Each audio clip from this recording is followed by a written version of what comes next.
వాడెవడో సోషల్ మీడియాలో ఒక కామెంట్ ఏం చేస్తాడంటే, మా సుప్రీము విష్ణుమూర్తి వీడెవడు మధ్యలో అంటాడనమాట. అరే బాబు, మీ సుప్రీం విష్ణుమూర్తి అయితే విష్ణుమూర్తి దగ్గరికి పోయి, అంటే నీకు ప్రాబ్లమ్స్ వచ్చినప్పుడు పోలీస్ స్టేషన్ దగ్గరకో లేకపోతే రెవెన్యూ ఆఫీస్కో లేకపోతే కోర్టులకో వెళ్తావు కదా, ఇవన్నీ మానేసి విష్ణుమూర్తి దగ్గరికి వెళ్ళి నాకు ఈ రెవెన్యూ ప్రాబ్లం వచ్చింది, నా దగ్గర ఈ శాంతి భద్రతల ప్రాబ్లం వచ్చింది, నా దగ్గర ఆస్తి తగాదాలు వచ్చినాయని చెప్పి పోయి కంప్లైంట్ చేసుకుంటే బాయ్. సింపుల్ కదా. ఇది లాజికల్ క్వశ్చన్. అంటే డెమోక్రటిక్ ఇన్స్టిట్యూషన్స్ ని కూడా మనం రెస్పెక్ట్ చేయలేనంత అసహనం అన్నమాట. ఈ అసహనాన్ని పెంచి పోషిస్తున్న దుర్మార్గులు ఎవరు, దీన్ని ఎంకరేజ్ చేస్తున్న నీచులు ఎవరు అనేది మనందరికీ తెలుసు అన్నమాట. అంటే ఈ దేశంలో ఒక సుప్రీంకోర్టు ఉంది, ఆ సుప్రీంకోర్టుకు ఒక ప్రధాన న్యాయమూర్తి ఉంటాడు. ఆ న్యాయ వ్యవస్థని మనందరం గౌరవించాలి. న్యాయ వ్యవస్థ అనేది దేశంలో శాంతి భద్రతల్ని కావచ్చు, దేశంలో ఉన్నటువంటి చట్టాలని కావచ్చు, దేశంలో ఉన్నటువంటి వ్యవస్థల్ని కావచ్చు, వీటన్నిటినీ కాపాడుతుందన్న బేసిక్ కామన్ సెన్స్ లేకుండా మనం మాట్లాడతాం అన్నమాట. సోషల్ మీడియాలో కామెంట్ బాక్స్ ఉంది కాబట్టి, ఫేస్బుక్లో కావచ్చు, ఇన్స్టాగ్రామ్లో కావచ్చు, యూట్యూబ్లో కావచ్చు, ట్విట్టర్లో కావచ్చు, కామెంట్ బాక్స్ అనే ఒక డెమోక్రటిక్ సిస్టమ్. అంటే మనము మన యొక్క అభిప్రాయాలు కూడా కావవి, దుర్మార్గం అన్నమాట. అంటే అక్కడ కామెంట్ బాక్స్ ఉంది కాబట్టి మనము ఎవరి మీద పడితే వాని మీద దాడి చేయాలన్నమాట. దాడి చేసేటప్పుడు, కామెంట్ పెట్టేటప్పుడు మన అర్హత ఏంది, మనకున్నటువంటి తాకత్ ఏంది, మన క్వాలిఫికేషన్ ఏంటి అనేది మనం ఆలోచించమన్నమాట. అవతలోడు మీద అటాక్ చేయాలి, వాడిని మానసికంగా ఇబ్బంది పెట్టాలి.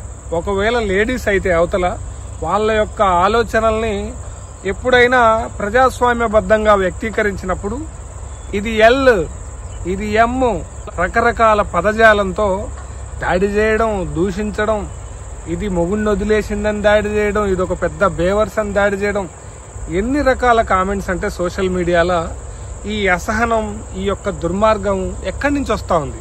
సుప్రీంకోర్టు జడ్జికే ఈ దేశంలో రక్షణ లేకపోతే సామాన్యుడి పరిస్థితి ఏంది? అంటే సుప్రీంకోర్టు జడ్జి మీద దాడి జరిగినప్పుడు నాకు వ్యక్తిగతంగా అనిపించింది ఏంటంటే, సుప్రీంకోర్టు జడ్జి ఒక దళితుడు కాబట్టి ఆయన మీద దాడి జరిగింది అనేది నేను అనుకోలేదు. ఎందుకంటే దళితుడు ఒక ఉన్నత స్థాయికి వెళ్ళినా సరే అతన్ని చూసే విధానం ఈ దేశంలో నాకు తెలిసి ఇంకొక 200 సంవత్సరాల వరకు కూడా మారదనమాట. రామ్నాథ్ కోవింద్కు తప్పలేదు, ద్రౌపది ముర్ముకు తప్పలేదు, సంగీత ప్రపంచాన్ని ఏలిన చక్రవర్తి ఇళయరాజాకి తప్పలేదు. ఇవాళ వాళ్ళ వరుసలో గవాయి చేరిండనమాట. ఇక్కడ గవాయి గురించి 2 విషయాలు మనం మాట్లాడుకోవచ్చు. ఈ దుర్మార్గుడు ఎవడో బూటీస్ రేసినప్పుడు ఆయన ఏమి కోపగించుకోలే. కోర్టు ప్రొసీడింగ్స్ చాలా ప్రశాంతంగా జరగాల. ఎందుకంటే జ్యుడిషియల్ ఇన్స్టిట్యూషన్ ఏదైతే ఉందో దాని ప్రాసెస్ లో అది వెళ్లాలా. నేను ఇలాంటి వాటిని అసలు లెక్క కూడా చేయనని ఆయన చెప్పిండు అనమాట. This is the first point. రెండో పాయింట్ ఏంటి, ఎవడో దుర్మార్గుడు చెప్పిసిరితే ఇంకొకడు ఎవడైనా ఆ ప్లేస్ లో కూర్చొని ఉంటే వాని మీద చర్యలు తీసుకోమని చెప్పి ఆర్డర్ చేసేవాడు. గవా ఏం చేసిండో తెలుసా? వదిలేయండి అతని మీద ఎలాంటి చర్యలు తీసుకోవద్దని చెప్పిండు అనమాట. This is the second thing అనమాట. అంటే ఈ దేశ సర్వోన్నత న్యాయస్థాన పీఠం మీద కూర్చొని ఒక న్యాయమూర్తి స్థాయిలో న్యాయ వ్యవస్థకే వన్నె తెచ్చే పనులు 2 చేసిండు ఆయన. ఏంటంటే తన మీదకే చెప్పు విసిరేసినటువంటి వ్యక్తిని క్షమించడం, తర్వాత ప్రొసీడింగ్స్ జరుగుతున్నప్పుడు వాటిని డిస్ట్రాక్ట్ కాకుండా ఆయన ఆ ప్రొసీడింగ్స్ ని చక్కగా జరిపించడం అనమాట. ఎంత గొప్ప విషయం ఇది. దళితుడు కాబట్టి ఈ విషయాన్ని మనం గుర్తించలేము. అంటే మనకి అంత కళ్ళు బైర్లు గమ్మిపోయినాయి అనమాట, మన కళ్ళు మూసుకొని పోయినాయి అనమాట. అంటే మన సినిమాలు, మనం ఊర్లలో మాట్లాడే భాష, ఆయా కులాలని బట్టి, ఆయా మనుషుల్ని బట్టి మనము జడ్జి చేస్తాం అన్నమాట. ఇప్పుడు ఏదైనా ఒక సంభాషణ జరిగినప్పుడు అరే వాడు ఎమ్మెల్యేరా, వాడు ఎండీరా అని మనం కులం గురించి మాట్లాడతాం. గుండెమే చేసుకొని మీ అందరి మనసుల్ని ఒకసారి అడగండి మీరు. వాడు ఎమ్మెల్యే, వాడు ఎండి, ఇది ఎల్లు అంటే మనము బూతుల్ని కూడా చాలా కొత్తగా కనిపెట్టి ఆయా కులాలకి, ఆయా మనుషులకు, ఆయా సముదాయాలకి మనం అంటగడతాం అనమాట. సినిమాలల్లో ఒక కులాన్ని ఎగతాళి చేయాలంటే ఒక హీరో క్యారెక్టర్ మంచి డ్రెస్సుతోని మంచి అందమైనటువంటి ఫ్యాన్సీ లుక్ లో హీరోని తయారు చేసి ఆ చిత్రంలో చూపిస్తూ కులాన్ని ఎగతాళి చేయాలనే దుర్బుద్ధితోని ఒక చండాలమైనటువంటి బట్టలేసి బ్లాక్ కలర్ లో అతన్ని తయారు చేసి చూడడానికి చాలా ఎబ్బెట్టుగా అనిపించే విధంగా ఈ జాతి మొత్తం ఇంతేనేమో, ఈ జాతిలో ఇంతేనేమో అనేటువంటి ఒక ఇంప్రెషన్ క్రియేట్ చేయడానికి సినిమా మనల్ని తయారు చేసిందనమాట. ఈ దేశంలో అతిపెద్ద దుర్మార్గం ఏంటంటే బాగా చదువుకున్న వ్యక్తులు, బాగా డబ్బు గడించి సమాజంలో మంచి రెస్పెక్ట్ పొందిన వ్యక్తులు కులాన్ని పెంచి పోషించడం అనేది అత్యంత దుర్మార్గమైన అంశం. ఆ బూటు ఇసిరేసినోడు ఎవడు? వాడు లాయరు. ఇక్కడ జరిగింది ఏంది? సెప్టెంబర్ 16వ తారీఖున ఆయన ఖజరహా టెంపుల్ కాంప్లెక్స్ లో విష్ణుమూర్తి యొక్క విగ్రహాన్ని కాపాడమని పబ్లిక్ ఇంట్రెస్ట్ లిటిగేషన్ వేస్తే, ఇది పబ్లిక్ ఇంట్రెస్ట్ లిటిగేషన్ కాదు, పబ్లిసిటీ ఇంట్రెస్ట్ లిటిగేషన్ అని చెప్పి జస్టిస్ గవాయి ఒక వ్యాఖ్య చేయడం జరిగిందనమాట. తర్వాత ఆయన మీకు నిజంగా చాలా బాగా భక్తి ఉంటే విష్ణుమూర్తి మీద, మీరు విష్ణుమూర్తినే వెళ్లి అడగండి అని ఒక కామెంట్ చేయడం జరిగిందనమాట. దాని మీద దేశం మొత్తం అరే మా ధర్మాన్ని ఎగతాళి చేసిండు, మా ధర్మాన్ని కించపరిచిండు. ఇక్కడ మనం అర్థం చేసుకోవాల్సిన విషయాలు రెండుంటాయి. ఏ వ్యక్తికైనా సరే వ్యక్తిగత అభిప్రాయాలుంటాయి. ఆయన సుప్రీంకోర్టు న్యాయమూర్తి కావచ్చు, రాష్ట్రపతి కావచ్చు, ప్రధానమంత్రి కావచ్చు. వ్యక్తులకి వ్యక్తిగత అభిప్రాయాలుంటాయి.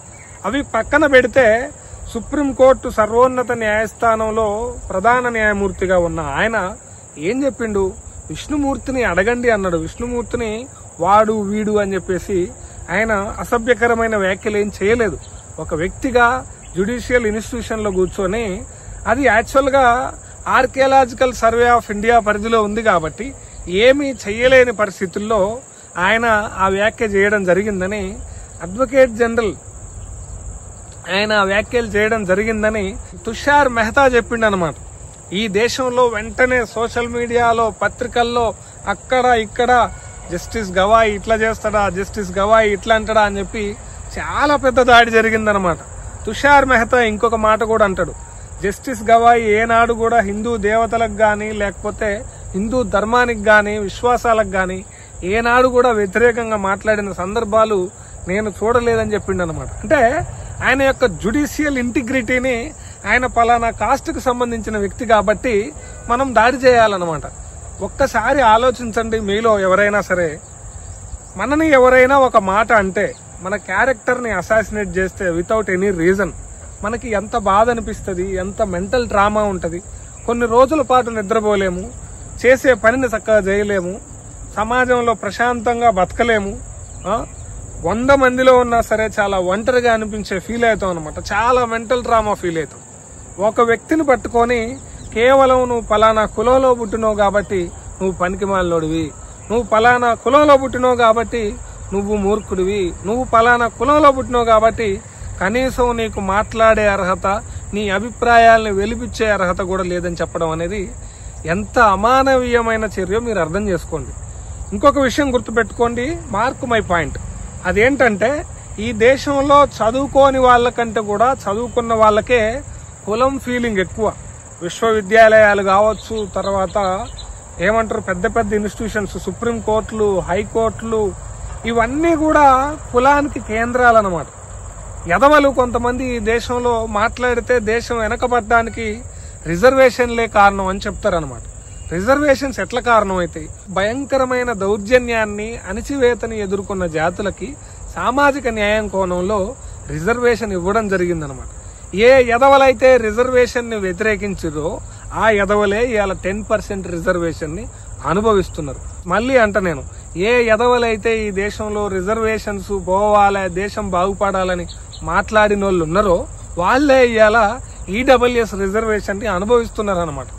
రిజర్వేషన్ అనేది ఎలాంటిదంటే, ఒక వ్యక్తికి ఈత రాకపోతే ఒక ఈత వచ్చిన వ్యక్తితో పోటీ పడాలంటే ఆ వ్యక్తికి ఒక తాడు కట్టడమో లేకపోతే ఒక క్యాన్ కట్టడమో కట్టి ఆ వ్యక్తికి ఈత నేర్పడం అనమాట. అంటే ఈత వచ్చిన వ్యక్తితో ఈత రాని వ్యక్తి పోటీ పడాలంటే, ఇద్దరిని సమానంగా చేయాలంటే ఈ రిజర్వేషన్ సిస్టమ్ అనేది అవసరం అనమాట. మనకి కనీసం కామన్ సెన్స్ కూడా లేదు. నిజంగా రిజర్వేషన్ల వల్ల ఈ దేశం వెనకబడి ఉండి ఉంటే, రిజర్వేషన్స్ ఇవ్వడం వల్ల ఎంతమంది ఎస్సీలు బాగుపడ్డారు, ఎంతమంది బీసీలు బాగుపడ్డారు? కొన్ని ఉద్యోగాల్లో రిజర్వేషన్ ఇస్తే సరిపోద్దా? జ్యుడిషియల్ ఇన్స్టిట్యూషన్స్ లో ఎన్నో సంవత్సరాల తర్వాత ఒక ఎస్సీ సుప్రీంకోర్టు న్యాయమూర్తి అయితే మనం భరించలేక చెప్పులు ఇసిరేస్తాం. ఒక ఎస్సీ రాష్ట్రపతి అయితే మనం తట్టుకోలేక చెప్పులు ఇసిరేస్తాం. సంగీత ప్రపంచాన్ని ఏలిన ఇళయరాజా ఒక గుడికి పోతే మనం సహించలేం. మరి రిజర్వేషన్స్ ఉంటేనే ఈ జాతులకి కనీసం గౌరవం లేకపోతే రేపు రిజర్వేషన్స్ తీస్తే పరిస్థితి ఏంది? అంటే మనం చదువుకుంటాం, మనకు అన్ని తెలిసినట్టు మాట్లాడతాం గానీ మనకి ఏమీ తెలియదన్న సంగతి మనకు తెలియదు. ఫస్ట్ జస్టిస్ గవాయికి ఈ విషయంలో మాట్లాడడానికి ఏం అర్హత ఉన్నది అని మాట్లాడడం అన్నమాట. మరి అర్హత ఉన్నోడు ఎవడు ఈ దేశంలో? అర్హత ఉన్నోడు ఎవడు? ఒక బ్రాహ్మణ కుటుంబం నుంచి వచ్చినోడా, లేకపోతే ఒక శూద్ర అప్పర్ క్యాస్ట్ నుంచి వచ్చినోడే ఈ దేశంలో అర్హుడా? ఓబీసీలు, ఎస్సీలు, ఎస్టీలు ఏమీ మాట్లాడడానికి వీల్లేదా? ప్రజాస్వామ్యబద్ధంగా, రాజ్యాంగబద్ధంగా వాళ్ళ యొక్క ఆలోచనలు వెలిబుచ్చే హక్కే లేదా ఈ దేశంలో? మాట్లాడే అధికారమే లేదా? ఎవ్వడు మాట్లాడినా సరే భయంకరమైన దాడి చేయడం అన్నమాట. ఎంత దౌర్భాగ్యం అంటే ఈ వెనకబడ్డ వర్గాలు బీసీలు, ఎస్సీలు, ఎస్టీలు ఒక సెక్షన్ ఆఫ్ పీపుల్ ఒక క్రియేట్ చేసినటువంటి ఆ హేట్ ఏదైతే ఉందో ఆ ట్రాప్ లో పడిపోయి వాళ్ళ జనాల మీద వాళ్లే దాడి చేస్తా ఉన్నారు అనమాట. జస్టిస్ గవాయి మీద దాడి చేసిన వాళ్ళంతా కూడా వెనకబడ్డ వర్గాల వాళ్లే, ఓబీసీలు, ఎస్సీలు, ఎస్టీలే. ఇక్కడ ఒక డివిజన్ గురించి మాట్లాడట్లేదు నేను. అంటే ఓసీ, ఎస్సీ, ఎస్టీ, బీసీ వీటి గురించి కాదు నేను మాట్లాడేది. ఈ దేశంలో అసమాన వ్యవస్థ ఉన్నది అని చెప్పడమే నా ప్రయత్నం అన్నమాట. అదే ఒక సుప్రీంకోర్టు ప్రధాన న్యాయమూర్తిగా ఎస్సీ ఉన్నాడు కాబట్టి ఆయన మీద విపరీతమైన దాడి చేయడం జరిగింది. అదే ప్లేస్ లో ఒక పవర్ఫుల్ కమ్యూనిటీ నుంచి వచ్చిన వ్యక్తి మీద ఆ స్థాయిలో దాడి జరుగుతుందా? ఆ స్థాయిలో ఒకవేళ దాడి జరిగితే ఈ దేశంలో ఉన్న వ్యవస్థలు కావచ్చు, ఆ వ్యవస్థల చేతుల్లో ఉన్న వ్యక్తులు కావచ్చు, ఏ రకమైన రియాక్షన్ ఇస్తారో మీరు ఒక్కసారి అర్థం చేసుకోండి. దేశంలో రేపిస్టులు, మర్డరర్లు, కుంభకోణాలు చేసే వాళ్ళంతా కలిసి జైళ్లకు పోయి జైళ్ల నుంచి బయటికి రాగానే వాళ్ళకి పూలదండలేసి సన్మానం చేసి భయంకరమైన అడావుడి చేసే ఈ దేశంలో సుప్రీంకోర్టు న్యాయమూర్తి జస్టిస్ గవాయి మీద కామెంట్లు చేసిన వాళ్ళని ఐపీ అడ్రస్ పట్టుకొని చట్టపరమైన చర్యలు తీసుకునే ధైర్యం ఈ న్యాయ వ్యవస్థకుందా, ఈ వ్యవస్థకుందా అంటే క్వశ్చన్స్ కి ఆన్సర్ ఏందో మీరే చెప్పండి కామెంట్ సెక్షన్ లో. ఈ దేశంలో అసమానత ఉన్నది, అసమానత లేదని చెప్పే ధైర్యం ఉంటే కామెంట్ చేయండి.